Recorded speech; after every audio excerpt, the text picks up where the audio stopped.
ಓಂ ಗಂಗಣಪತಯೇ ನಮಃ. ಶ್ರೀ ಗುರುಭ್ಯೋ ನಮಃ. ಹರಿ ಓಂ. ನಮಸ್ಕಾರ. ಓಂ ವಿಕಟಾಂಗಧರಾಯ ನಮಃ. ಭಗವಂತ ತನ್ನ ಇಚ್ಛೆಯಿಂದ, ತನ್ನ ಲೀಲೆಯಿಂದ, ತನ್ನ ಸಂಕಲ್ಪದಿಂದ ಅನೇಕ ಅವತಾರಗಳನ್ನು ತಾಳಿದ್ದಾನೆ.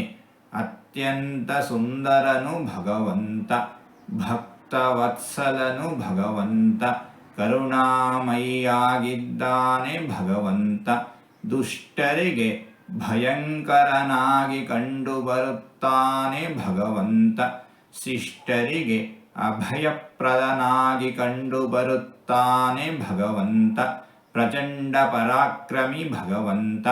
ಇಂತಹ ಭಗವಂತನನ್ನು ವಿಕಟಾಂಗಧರಾಯ ನಮಃ ಎಂಬುದಾಗಿ ವಿದ್ವಾಂಸರು ವರ್ಣಿಸುತ್ತಾ ಇದ್ದಾರೆ. ಹೀಗೆ 4 ತೊದಲು ಮಾತುಗಳನ್ನು ಆಡಿದ್ದೇನೆ.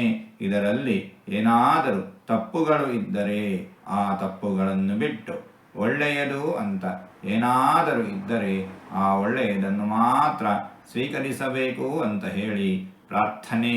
ಈ ನುಡಿಗಳನ್ನೆಲ್ಲ ಆಡಿಸಿದ ಭಗವಂತನಿಗೆ ಸರ್ವವೂ ಸಮರ್ಪಿತ. ಸರ್ವಂ ಶ್ರೀಕೃಷ್ಣಾರ್ಪಣಮಸ್ತು.